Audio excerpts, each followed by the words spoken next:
nous serons prêts et cela a été préparé sous l'autorité du Premier ministre, avec le ministre de la Santé, mais tous les ministères compétents, les services compétents. La France est prête. Et quand je vous dis que la France est prête, c'est que la France est prête. Bonjour les amis. Eh oui, je sais, ça fait longtemps que vous ne m'avez pas vu. Vous êtes un certain nombre à m'avoir demandé, mais qu'est-ce que tu fous? Tu fais plus de vidéos? Réveille-toi. Ben oui, je l'avoue, j'avais de la flemme. Voilà, une flemme teintée d'un peu de désespoir face au monde tel que nous le vivons. Et puis franchement, je n'avais pas envie de parler du Covid. Voilà, j'avais pas envie. Mais bon, étant donné que nous entrons maintenant dans un confinement déconfiné, c'est un peu original. Voilà, je me suis senti obligé de me réveiller et de vous en parler. D'autant plus que il y a 3 nouveaux départements qui viennent d'entrer dans ce confinement déconfiné. Bon, alors on y va. Générique.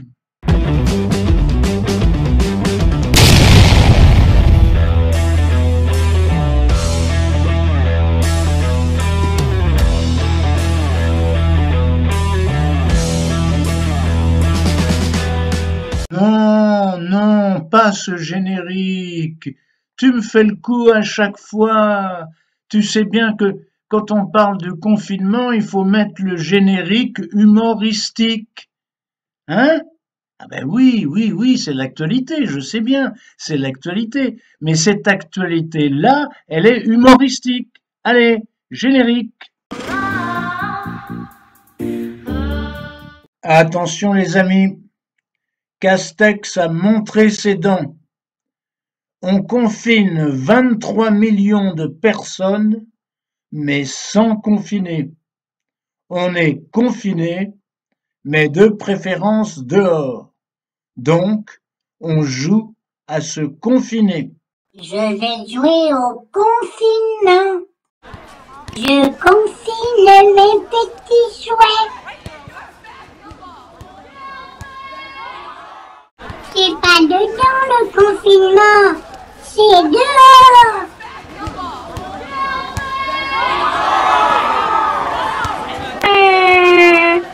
Je veux rentrer à la maison.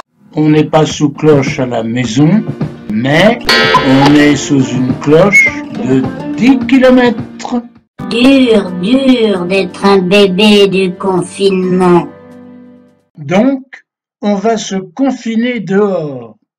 Mais attention, pas pour s'asseoir, pas pour faire des barbecues, pas pour déjeuner, non. Et Castex l'a dit, pas de chasse aux œufs pour Pâques.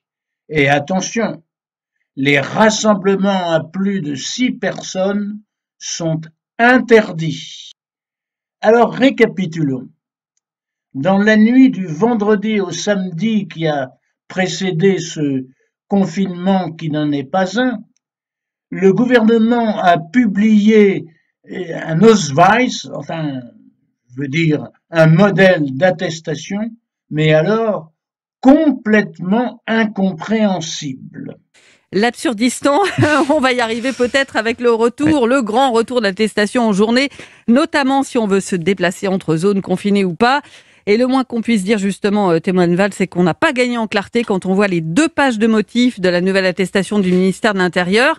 On a bien besoin de vos lumières. Déjà, il y a 4 périmètres possibles, rien que ça, de déplacement. Oui, alors prenez un papier et un crayon parce que vous risquez d'en avoir besoin. Sur ces 2 pages, en effet, vous avez 15 motifs de déplacement. Les premiers, sans limite kilométrique, même dans les zones reconfinées. Donc vous pouvez aller n'importe où pour travailler, suivre une formation, vous faire soigner ou vacciner. Pour motif familial impérieux, c'est-à-dire voir vos proches s'ils sont vulnérables, handicapés ou aller garder des enfants, pour convocation judiciaire, mais aussi pour les trajets des livreurs à domicile, pour un déménagement ou pour participer à une manifestation autorisée. Sauf que Première subtilité, Fabienne, dans ces déplacements sans limite kilométrique, certains sont possibles 24 heures sur 24, mais les 3 derniers, livraison, déménagement et manifestation, ne sont possibles que de 6h à 19h, c'est-à-dire dans les limites du couvre-feu. Alors ensuite, il y a les déplacements autorisés, cette fois dans un périmètre de 30 km. Là, ça ne concerne que les départements confinés, où vous pouvez vous déplacer dans cette limite de 30 km et sans sortir du dit département pour aller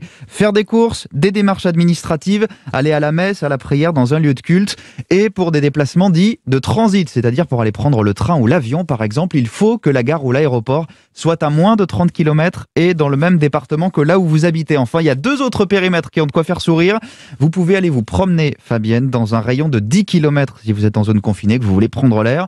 Mais attention, si vous emmenez votre chien ou votre animal de compagnie, c'est 1 km, limite fixée pour sortir les animaux domestiques. Ça paraît absurde et pourtant c'est écrit noir sur blanc. Voilà, il va falloir choisir. Alors une autre question, ce sera la dernière, on pourra en poser 10 000 effectivement. Si je vis dans un département non confiné et que je veux rendre visite à des proches dans une zone confinée, est-ce que j'ai le droit ? Oui, vous avez le droit d'entrer dans une zone confinée, mais uniquement pour motif impérieux, aller voir des proches en difficulté, garder des enfants, vous faire soigner, mais aussi stipule l'attestation pour un déménagement, une formation ou participer à une manifestation autorisée. Merci beaucoup Théo Manval et on comprend mieux pourquoi. À l'instant, j'apprends que Matignon prévoit déjà de simplifier cette nouvelle attestation parce que malgré tout votre talent, on n'a peut-être pas tout compris encore, Théo.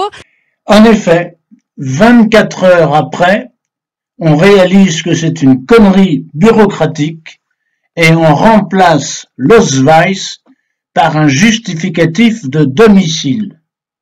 D'ailleurs, ce n'est pas un confinement, c'est une mesure de freinage du virus. Et alors, on sort un nouveau slogan.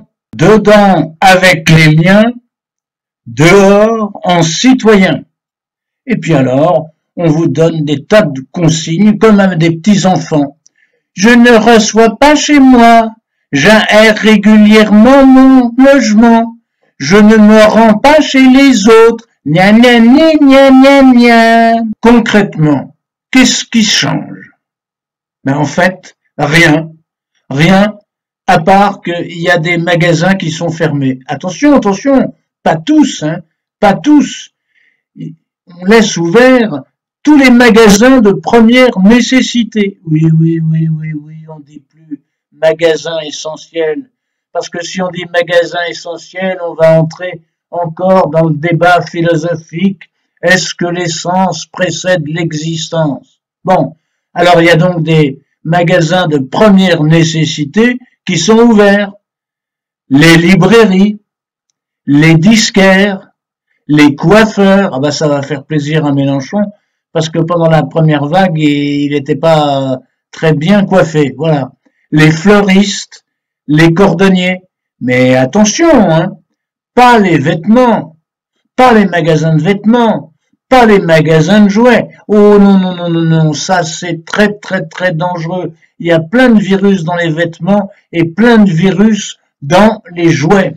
Et comme d'habitude, pour qu'il n'y ait pas de jaloux, on les interdit aussi en grande surface. On met des bâches partout pour pas que les gens les achètent dans les grandes surfaces. En vérité, le gouvernement a tout faux. Tout faux sur les masques, sur les tests, sur les traitements, parce que on n'a rien fait pour mettre en valeur des traitements. Tenez, par exemple, l'Institut Pasteur de Lille travaille sur un médicament. Eh bien, pas une seule aide de l'État. C'est LVMH qui met la main au portefeuille. On est en retard sur le séquençage. On a mis 1 an pour fermer les frontières. Et encore, les vaccins, j'en parle pas. On court après le virus sans rien anticiper.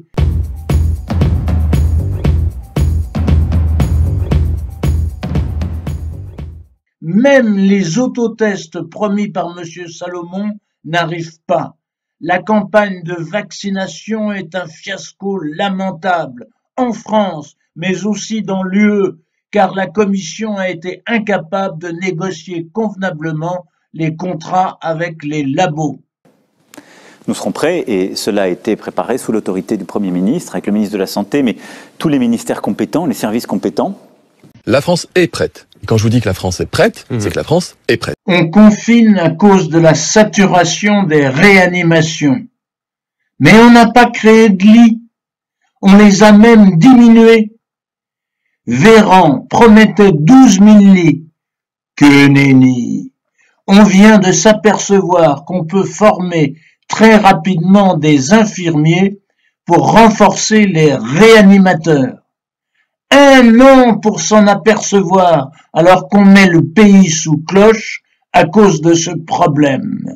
La Hongrie s'affranchit des dogmes de l'UE avec le vaccin russe, et du coup elle vaccine beaucoup mieux.